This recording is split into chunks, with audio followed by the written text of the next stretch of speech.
남북 고위급 회담 결과를 두고 정치권의 반응은 기대와 우려가 교차하고 있습니다. 이런 가운데 조명균 통일부 장관이 국회를 찾아 회담 결과를 설명하고 협조를 구했습니다.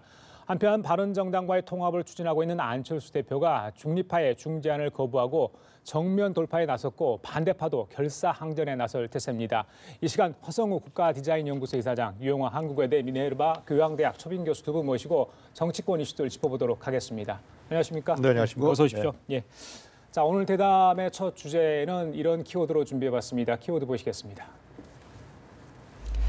자, 남북 고위급 회담이 열렸습니다. 그 이후에 후속 조치들을 마련하고 있는 상황이죠. 아직 북측에서는 연락이 없는데요. 여야 남북 회담 결과를 가지고 여러 가지 논란들이 있는 것 같습니다. 마침 오늘 조명균 통일부 장관이 국회를 찾았습니다. 야당 대표를 찾아서 협조를 구했다고 하는데요. 어떤 얘기들이 오갔는지 참 궁금한데 먼저 허 이사장께 여쭤볼게요. 네네. 남북 회담 결과에 대한 어떤 성과 평가는 굉장히 좋았다는 게 대부분이 이제 그런 결과가 나오는 것 같아요. 그렇죠. 하지만 정치권에서 조금 온도차가 있어 보여요. 네네. 예, 앞으로 특히 안보 문제, 이제 특히 올림픽 성공을 위해서는 정치권에서 협조할 부분이 분명히 있어 보입니다만. 그렇죠. 예. 일단 기본적으로 그 남북 지금 대화하는 채널이 열려서 일단 고위급 회담이 일단 결과적으로 성공적으로 1차적으로는 일단 됐다고 저는 봅니다. 다만 이제 그 여야 정치권에서 이 성공을 하기 위해서는 전폭적으로 좀 지지를 해줘야 되는데 그건 틀림없습니다. 그러나 그렇다고 해서 야당에서 또 지적하는 이 부분을 또 간과해서는 안 된다. 왜냐하면은 지금은 그 어쨌든 지금 그 평창 올림픽을 위한 이 대화는 곳곳에 사실 암초들이 좀 도사리고 있습니다. 예. 왜냐하면은 그 유엔 안보리가 지금 10번째 2397호 지금 그 제재 채택이 돼 갖고 지금 안보리 제재가 지금 진행 중이잖아요. 이런 상태에서 우리가 지금 이 대화의 문이 딱 열렸다고 해서 마음대로 지금 막 할 수 있는 입장이 못 되더라고요. 뭐 당장 지금 북한 선수단들이 왔을 경우에 그러면 어떤 식으로 우리가 편의 제공을 할 것이냐.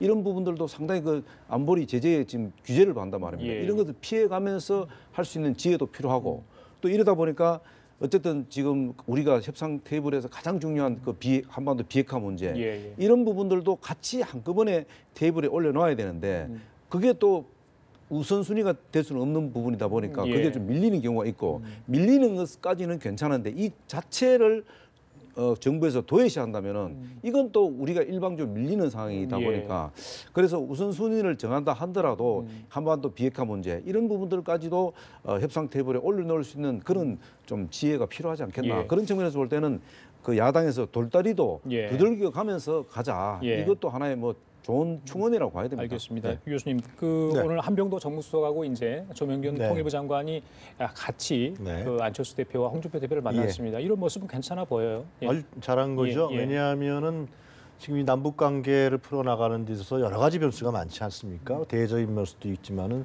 가장 첫 번째로는 국내적인 변수가 중요한 겁니다. 남남 갈등을 해서는 안 되는 것이죠. 이것은 우리의 모든 역량을 모아서 실제로 남북 대화에 임해야만 지금 예를 들면 뭐 위장 전술을 하건 핵 보유국을 인정받으려고 하는 북한의 김정은과 나름대로 유리한 협상 테이블을 가져갈 수밖에 국민의 지지를 받아야 되는 것이고 특히 야당의 협력과 동의가 있어야 되는 것입니다. 그래서 조명균 장관이 가서 한 건 굉장히 잘한 것이다. 예. 그리고 또 들어야죠. 예. 야당에서 우려하는 게 무엇인지 또 그런 부분도 우려를 보면 안 되기 때문에 실제로 김대중 전 대통령이 남북 정상회담했을 때 그 남남 갈등이 상당히 심했어요. 그런 부분들이 좀 지속성에 있어서 단절을 가져왔거든요. 예. 그래서 이번에 문재인 정부에서는 상당히 아주 국민적 입장에 봤을 때 굉장히 좋은 기회 아닙니까? 예. 한반도에서 전쟁을 억제할 수 있는 기회이기 때문에 이러한 야권, 특히 남남 갈등이 없도록 내부를 잘 단속해서 예. 협력도 구하고 동의도 구하고 필요하면 대통령이 예를 들면 뭐 진전됐을 경우에 예. 야당 대표들을 청와대 초치해서 이러이러한 과정과 이렇게 할 계획이다. 그런 거를 저는 얘기할 필요가 있다라는 생각이 듭니다. 알겠습니다. 네. 국가적으로 큰 행사니까 협조할 네. 부분은 협조해야 되지 않을까 이런 생각도 해봅니다. 자, 어제 이제 신년 기자회견에서 여러 가지 외교안보 현안이 나왔었는데 그 중에 하나가 UAE 관련 의혹 아니었겠습니까? 네. 대통령도 여러 가지 이야기를 했고요. MB 정부 당시에 비밀리에 이제 군사 협정이 있었다. 그건 사실 인정한 것 같아요. 그것 때문에 임종석 실장이 방문한 것으로 사실상 어제 대통령의 발언을 보면 그런 뉘앙스가 익혀집니다.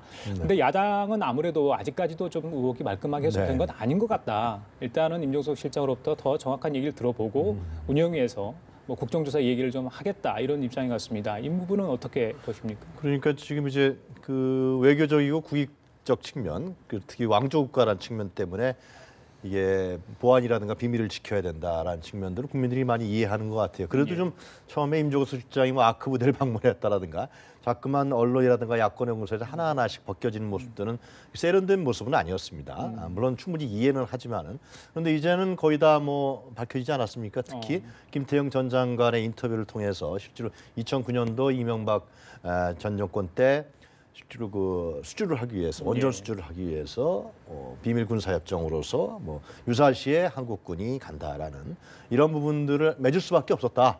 그렇게 이제 김태형 전 장관은 얘기합니다만 이것이 굉장히 족쇄였다라는 측면들이 자꾸만 드러난 것이죠. 예. 특히 박근혜 정부 때도 이런 부분들이 아니라 오갔고 아크 부대를 축소한다. 그래서 아마 아직 결론적으로 내리게 된 거는 이 문제가 결국은 유사시에 한국군을 증원한다는 증파한다는 것은 국회 동의가 필요한 상황입니다. 예. 또 국민의 어떤 생명과 특히 우리 젊은이들 가는 문제입니다. 이거는 굉장히 국가적인 사안이기 때문에 이거를 국가적 합의 없이 간다는 자체는 예. 사실 실제로 불가능한 문제거든요. 예. 실제로 불가능하고 또 이런 부분들을 비밀리에 한다는 것도 그거는 상당히 문제가 심각한 문제이기 예. 때문에 이걸 아마 문재인 정부에서 이거를 아마 송영무 장관이 갔을 때 이런 부분들과 충돌이 있었던 거로 하여튼 여겨집니다. 예. 그래서 이번에 하여튼 UAE의 뭐 최측근이라고 하는 이제 그 행정처장의 업무로 인해서 이런 부분들이 좀 말끔히 좀 내부적으로 한국과 UAE 간에 이런 부분이 정리가 된 것 같아요. 아직 밝히는 않은 것 같은데 그러므로 인해서 좀 더 좀 전략적 동반자 관계를 좀 격상하면서 예. 실제로 협력하는. 특히 우리 경제적 측면으로 봤을 때 중동에 대한 기업 투자 굉장히 중요하거든요. UAE를 발판으로 해서 더 확단시킬 수 있는 그런 어떤 전환의 계기로 만들었으면 좋겠다 그런 생각이 듭니다. 알겠습니다. 이번 그 UAE 사태를 통해서 우리가 좀 반면교사를 삼아야 할 게 있습니다. 어떤 점일까요? 예를 들어서 지금 그 20조 원이라는 그 원전을 우리가 예를 들어서 UAE에다가 수주를 한다고 하면 생각해 보십시오. 반대로 그러면은 20조 원을 수주를 발주를 줄 때는 상당한 옵션이 있습니다. 왜냐하면 국익 차원에서 얻을 거는 다 얻고 그리고 준단 말입니다. 지난번에 뭐 떼제베라든가 여러 가지 뭐 이런 외국 우리가 그 공사를 딸 때도 거기에 반드시 옵션이라는 게 있습니다. 그 옵션과 이면 합의하고는 다른 겁니다. 근데 우리를 그 옵션을 갖고 이면 합의라 해서 마치 뭔가 부정한 게 있는 것처럼 이렇게 했습니다. 물론 우리 지금 유 교수님께서 말씀하신 대로 안보와 관련된 부분은 국회에 동의 얻어야 할 부분은 반드시 동의 얻었지만은 그렇지 않은 부분들은 가능하면은 그 UAE의 어떤 입장 옵션을 들어주면서 그 20억을 따옵니다. 그거는 국제적인 관례입니다. 그리고 외교적인 관례입니다. 그런데 이것을 이면 합의가 있다 해서 과거 정권에서 그 합의 맺었던 것을 다시 뒤집어서 처음부터 원점으로 돌리겠다 이러면은 이게 제가 반면교사라고 말씀을 드린 이유가 뭐냐면은 앞으로 이런 사례가 계속 반복이 된다면은 어떤 나라가 우리 대한민국하고 협약을 맺겠습니까? 예. 왜 또 정권이 바뀌면 또 과거 걸 뒤집어서 새롭게 뒤집는다면은 어느 나라가 우리 대한민국의 외교를 신뢰하겠냐 이런 부분이요. 이렇기 때문에 우리도 이제 규모면에서는 상당히 이제 세계 10대 강국에 들어가 있잖아요. 규모면에서는 예. 이제 규모보다는 사실 신뢰와 양적보다는 질적으로 앞으로 외교적 관계를 신뢰를 쌓아갈 수 있는 이런 토대를 마련해야 되는데 이번에 사실 UAE 사태로 인해서 그런 근간을 무너뜨리는 게 사실입니다. 그렇기 때문에 이번에 야당에서 국정조사를 하자 뭐 이렇게 하면은 적어도 국정조사를 안 하더라도 이와 관련되는 해명을 좀 시원하게 물론 뭐 국가 간에 이미 합의 사항을 다 할 수는 없지만 그래도 비공개라고도 해서 뭔가를 야당을 설득시킬 수 있는 그런 좀 이야기가 좀 필요하지 않겠나. 그냥 이렇게 어물쩍 이렇게 뭐 넘어갈 상황은 아니지 않나 그래 봅니다. 제가 간단하게 좀 말씀드리면 원전 수주는 중동 국가에서 원전 수주할 때 그렇게 이면 계약으로서의 상당히 부담감 가는 그런 그 계약 조건을 요구했던 게 우리나라뿐만이 아니라 중동 국가가 그랬던 것 같고요. 그런데 이번에 뭐 뒤집는 게 아니라 이번 건은 지키지 못할 약속 부분들을 명확하게 한 것이 아니냐 저는 그런 생각이 듭니다. 만약에 가정을 한번 해봅시다. 정말 유해에서 비상사태가 발생했어요. 그래서 유사시 한국군이 간다. 그런 일이 있을 수 있겠습니까? 불가능한 일이거든요, 실제로. 그럼 원전 수주에 딴 부분에 대해서 그게 무너지는 결과가 돼요. 실제로 지키지 못할 이면 계약을 했기 때문에. 그렇기 때문에 이 문제에 대해서는 바로 잡아서 분명하게 우리 사정을 얘기를 하고 우리 민주주의 국가고요. 군을 증파할 때는 헌법에 입각해서 국민적 동의와 국회의 동의를 받아야 한다는 명확히 하면서 다른 부분들에 대해서 합의를 만들어 나간 것이 제가 보기에는 현실적이지 않았냐 그런 생각이 듭니다. 저는 지금 뒤집는 건 아니라는 것 그게 같아요. 말이 맞다면요. 제가 정확한 그러니까. 과정을 청와대에서 밝히지는 않았지만 추정컨대. 유 교수님 말씀도 일리가 있다 봅니다만은 그렇다면 정부에서 이번에 그 칼둔 그 청장이 왔을 적에 왔다가 가고 나서 이렇게 했지 않습니까? 우리가 원래 한국하고 UAE는 전략적 동반자 관계로 일단 격상이 그 정도 수준이 되어 있습니다. 그런데 이번에 왔다 가고 나서는 전면적이고 포괄적인 관계로 전면 확대한다 그랬습니다. 이거는 뭡니까? 뭔가 문제 있던 부분들을 덮고 가자는 겁니다. 덮고 가려고 하니까 뭔가를 새로운 돌파구를 찾아야 되고 이거 관계를 좀 더 격상을 시켜줘야지 그쪽에서 만족할 만한 수준을 얻었기 때문에 칼둔 총장도 아무 소리 안 하고 돌아간 겁니다. 그거는 뭔가 문제가 있다는 겁니다. 그 문제를 야당에서 지적하는 부분이니까 그 부분은 정부에서는 좀 명확하게 얘기할 필요가 있다. 교사를 삼을 필요가 있다. 그래서 이제 문재인 대통령도 흠결이 있다면 수정 보완을 유엔과 협의를 하겠다 이런 얘기를 어제 했죠. 글쎄요, 이제 야당 쪽에서 어떻게 나올지 좀 지켜봐야 될 것 같고요. 자, 어제 이제 문재인 대통령의 신년 기자회견 중에 상당 부분을 차지했던 게 아마 개헌 문제 아닌가 싶어요. 질문도 꽤 많이 있었습니다. 이 부분이 이제 올해 어떤 정치권의 블랙홀이 될 가능성이 굉장히 커 보이는데 어제 이제 시기와 방향에 대해서 어떤 문재인 대통령이 지침을 좀 준 것 같아요. 물론 재천명한 부분도 있었고요. 근데 야당 쪽과의 협조가 절실한 부분인데 그렇습니다. 이런 상태라면 개헌이 되지 않을 확률이 높다는 게 대체적인 생각 아닌가 싶어요. 그렇습니다. 그러니까 문재인 대통령의 어제 워딩에 대해서 두 가지 해석이 가능한 것 같아요. 한 가지는 예를 들면은 국회에서 합의가 되지 않을 경우에는 정부에서 발의를 해서 국회에 동의에 붙이겠다. 이런 부분이 있거죠. 이건 지방선거 때 해야 되고 올해가 개헌의 적절한 시점이고 특히 이제 한국당이 그 지방선거 때 개헌하겠다 홍준표 대표라든가 공약을 내걸었는데 안 하면은 개헌 시기를 놓친다. 그러니까 기본권이라든가 지방분권이라든가 30년 동안 있었던 이 문제를 해소할 수 있는 개헌을 해야 된다. 그러기 위해서는 정부가 발의해야 된다라고 얘기했지만은 그것을 이제 안 하면 정부안을 가서 그냥 밀고 넘어가느냐 그런 건 아닌 것 같아요. 다른 해석도 있지 않습니까? 대통령도 잠깐 얘기했지만은 만약에 합의가 안 되면 개헌식을 늦출 수밖에 없다라는 거거든요. 제가 봐도 그렇습니다. 개헌이라는 문제는 예를 들면은 밀어붙여서 아니면 국민적 여론에 입각해서만 할 수 있는 사항은 아닌 겁니다. 국회에서의 3분의 2 동의가 있어야 되거든요. 그렇죠. 이러기 위해서는 지금 국회에서 합의를 해야 되는 것이죠. 그런데 이 시기 문제 갖고 자꾸만 이제 그러는 것인데 시기 문제도 예를 들면 유연하게 할 수가 있습니다. 예를 들면은 제 생각에는 지금은 한국당이나 야당에서는 지방선거 때 하면 불리하게 작용할 거라는 거 아니겠습니까? 뭐 일면적 타당하다고 봅니다. 그렇기 때문에 선거라는 측면이 있기 때문에 그러면은 한국당이 자꾸만 늦추거나 지연시키지 말고 상반기에 이 개헌특위 굉장히 오래됐었거든요. 실제로 10발 때부터 나왔던 얘기예요. 그럼 상반기에 개헌안을 합의하고 언제 하겠다고 날짜를 박으면 되는 거거든요. 이것을 지방선거 이후에 누리지 말고 뭐 김성태 원내대표 같은 경우는 뭐 6개월인데 그 뒤에 해도 된다 그러는데 그럼 개헌식이 놓쳐버려요. 그러면 실제로 지금 박근혜 전 대통령이 탄핵당한 부분이라는 건 이 제왕적 대통령의 제도적 모순이 크단 말이죠. 이 권력구조 분산을 해야 된단 말이죠. 지방 분권도 해야 지역 감정이라든지 지역주의도 사라진단 말이죠. 그래서 이런 부분에 대해서는 전향적으로 여당도 좀 여유를 주고 해서 일단은 상반기에 개헌 안에서 합의를 하고 그다음에 국민투표 같은 거 이런 부분은 지방선거 이후에 한다. 이렇게 하면은 제가 보기엔 합의점이 나오지 않을까 그런 생각이 듭니다. 이사님 이야기 듣기 전에요. 저희들이 여야 지도부는 어떻게 어제 발언에 대해서 생각을 하고 있는지 좀 듣고 가도록 하겠습니다. 들어보시겠습니다. 여야가 개헌특위 활동을 연장하고 논의를 올 6월 말까지 이렇게 지속하기로 합의한 지가 불과 작년 12월 29일이에요. 네. 이제 고작 한 열흘 지났습니다. 그럼에도 대통령이 지방선거 동시 투표를 못 박는 것은 여야의 합의를 무시하고 결론은 국회를 패싱하겠다는 선언인 것이에요. 대통령 핑계를 대면서 개헌 시기를 늦추고 무산시키려는 시도는 야당 스스로의 자충수에 그칠 겁니다. 야당에서는 개헌에 필요한 시간이 없다거나 좌파 사회주의 개헌이라는 시대에 뒤떨어진 색깔로만 주장을 반복할 게 아니라 이미 제기된 개헌안을 충분히 숙지하여 우선 각 당의 당론을 조속히 정하고 이를 놓고 개헌특위와 여야 지도부의 협의에 본격 나서야 한다는 점을 촉구드립니다. 황 이사님. 어떻게 지금 들으셨어요?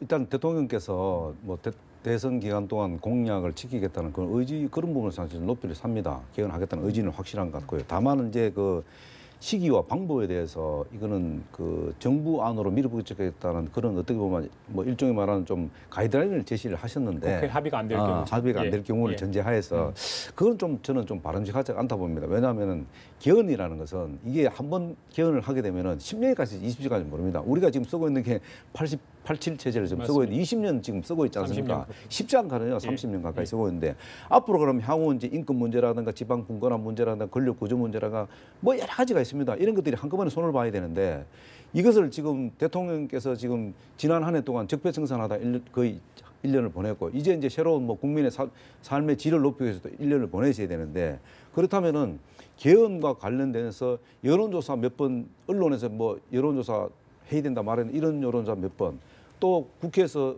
개헌 특위위원회에서 하고 뭐 이렇게 할 상황은 아니거든요. 충분히 국민들 의견 수렴 거치고 그 의견 수렴된 것을 여야가 합의해서 안이 나와야 되고 시간이 별로 없지 않습니까? 시간은 왜 아니 그래서 하잖아요.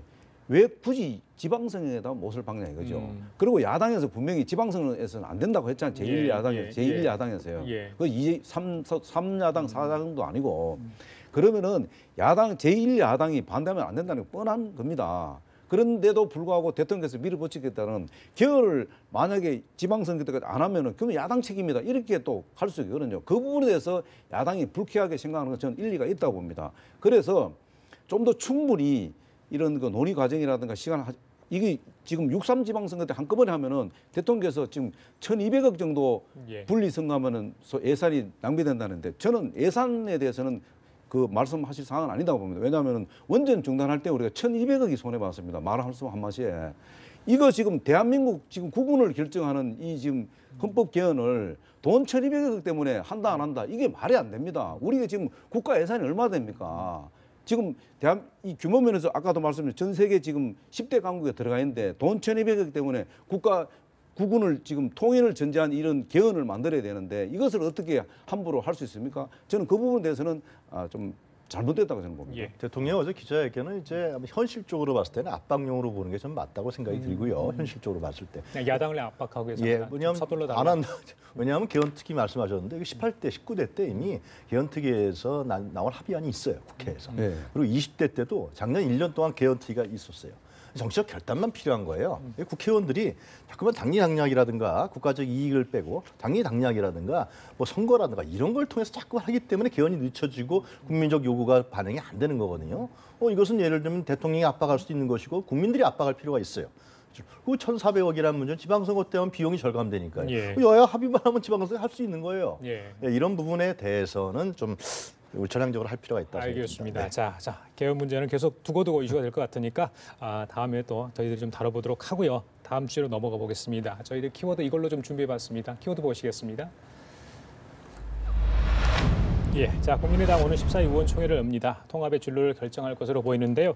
안철수 대표 중립파 쪽에서 제기한 중재안을 거부했습니다. 전당대회 강행하겠다는 겁니다.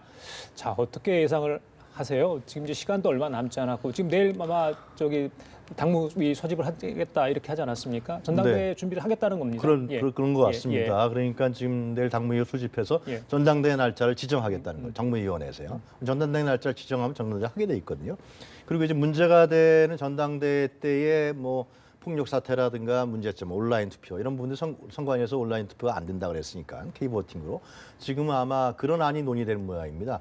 각 시군별로 시군구별로 투표소 설치해서 대표당원들이 서울로 올라오지 않고 자기 지역에서 전당대회 투표를 하는 걸로 찬반에 대한 이런 식으로 전당대회를 꾸려나가는 것이 아마 지금 주류 측의 통합파의 의견인 것 같습니다. 그래서 결국은 이제 그런데 이제 전당대회가 성공적으로 치러지기 위해서는 안철수 대표의 구상대로 하려면은 최소한 중도파들은 같이 합류를 해야 되는데 이 부분이 해결이 아직 안 되는 것 같아요.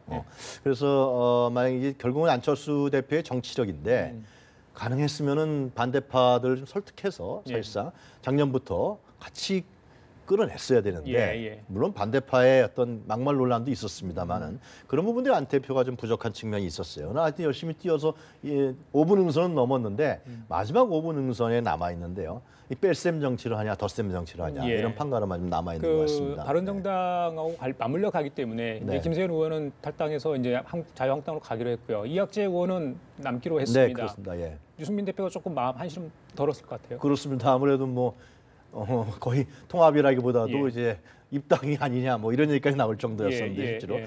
의석수가 10석을 지켰으니까요. 근데 유승민 대표 입장에 봤을 때도 이 중도 우파 합리적 예. 보수를 얘기하는데 예. 지역 기반 없는 어떤 우리의 중도 보수장 존재가 상당히 어려워요. 예. 바른정당이 선거에 의해서 국민의 선택에 의해서 만들어진 정당이 아니에요. 탄핵 때 나온 당이거든요. 또 일본 상당수가 돌아갔고 그렇기 때문에 유승민 대표 같은 경우도 이번에 중도적 부분으로 통합을 해서 이번 지방선거라든가 아니면 총선 때 국민의 선택과 심판을 받는 것이 실제로 유승민 대표가 얘기하는 중도우파, 합리적 보수, 개혁적 보수 이런 부분들이 온당하지 않을까 그렇게 여겨집니다. 그 예. 반대파에 있는 박지원 의원은요. 안철수 대표가 MB 아바타가 아니라 유승민의 아바타다 이렇게 이야기를 했습니다. 이건 어떻게 좀 해석을 해야 일단 됩니까? 반대파가 워낙 지금 강하게 지금 그 안철수 대표 압박을 하다 보니까 예. 안철수 대표도 한순간은 좀 주춤한 것 같아요.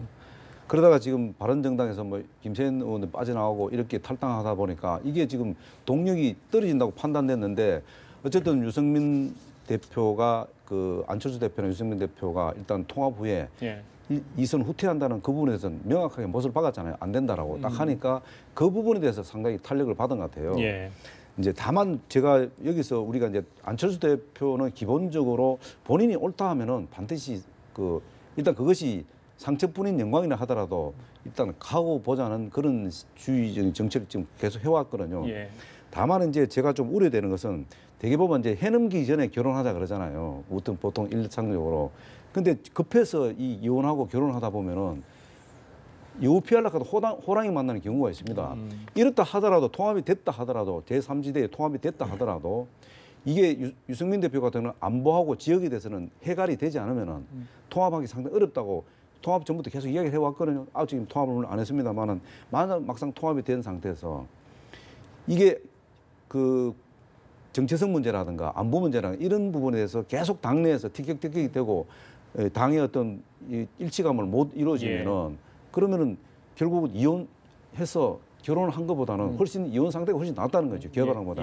이런 상태이기 때문에 이 상황을 불보듯이 보는데도 불구하고 안철수 대표는 시간에 쫓겨서 지금 일단 통합을 하자 보거든요. 그런데 중요한 것은 통합이라는 것은 규모도 굉장히 중요합니다. 그렇기 때문에 이 의원이 적은 상태에서 통합을 하게 되면은 이 시너지 효과 면에서 떨어질 수 있다는 거죠. 네. 알겠습니다. 간단하게만 안철수 대표는 야권, 정통 야권의 정체성이 있습니다. 그것이 이제 선샤인 팔러시라든가 아니면 대북 포용 정책 그리고 5.18 민주화 운동 이런 부분들을 유승민 대표를 만나서 관철시켜야 됩니다. 유승민 대표도 좀 우익적 편향에서 벗어나서 중도로 오려면 이런 부분들이 합의가 되면 사실상 반대파들도 들어올 수 있는 여지가 생기는 거거든요. 알겠습니다. 안 대표가 강경하게 해야 된다고 저는 여겨집니다. 그래 오늘 두 분 얘기는 여기까지 듣도록 하겠습니다. 지금까지 허성우 국가디자인연구소 이사장 그리고 유영아 한국외대 미네르바 교양학부 초빙 교수였습니다. 오늘 말씀 감사합니다. 감사합니다.